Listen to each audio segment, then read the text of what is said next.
the man his mother sent to sea. Throb. Surge. Heave. Crash, crash, crash.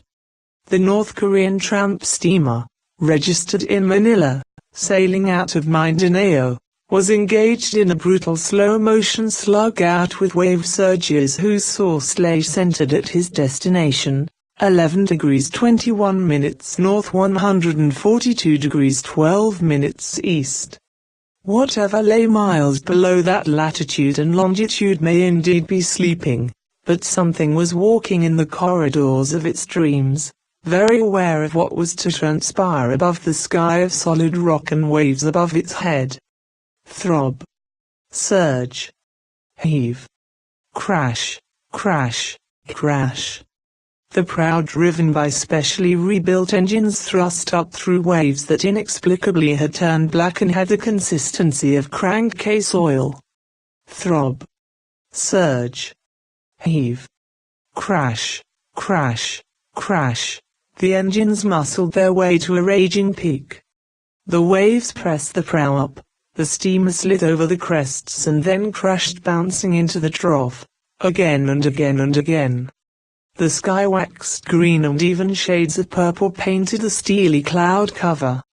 Captain Wingate felt strangely lulled like a baby in the cradle of his ship as his ship struggled forward on mighty engines no surveillance drone or satellite would discern his vessel possessed.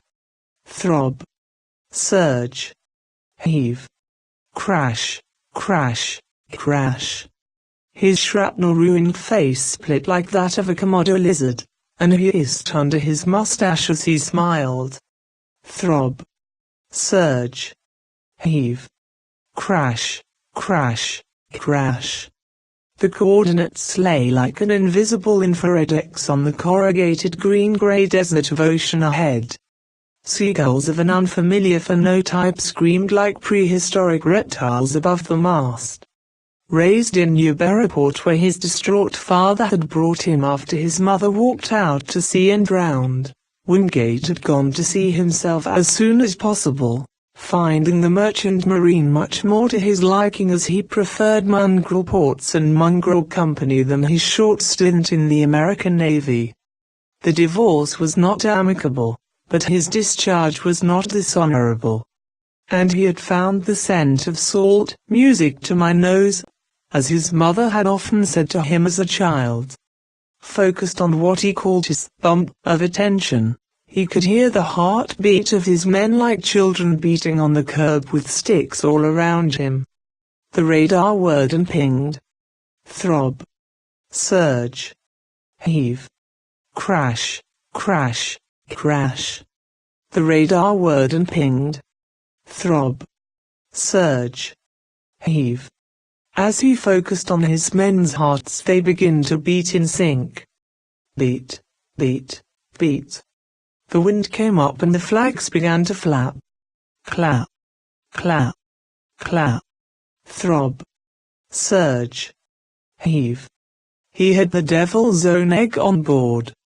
Crash, crash, crash. He had a mess of blood red riding the waves ahead of him on the horizon. Throb. Surge. Heave. He tapped his toe. Tap, tap, tap. The flags clapped. Clap, clap, clap. He was going to drop a deviled egg down to the devil. Throb. Surge. Heave. Wingate was not his name. Throb. Surge. Heave. And he was not a man. Crash, crash, crash.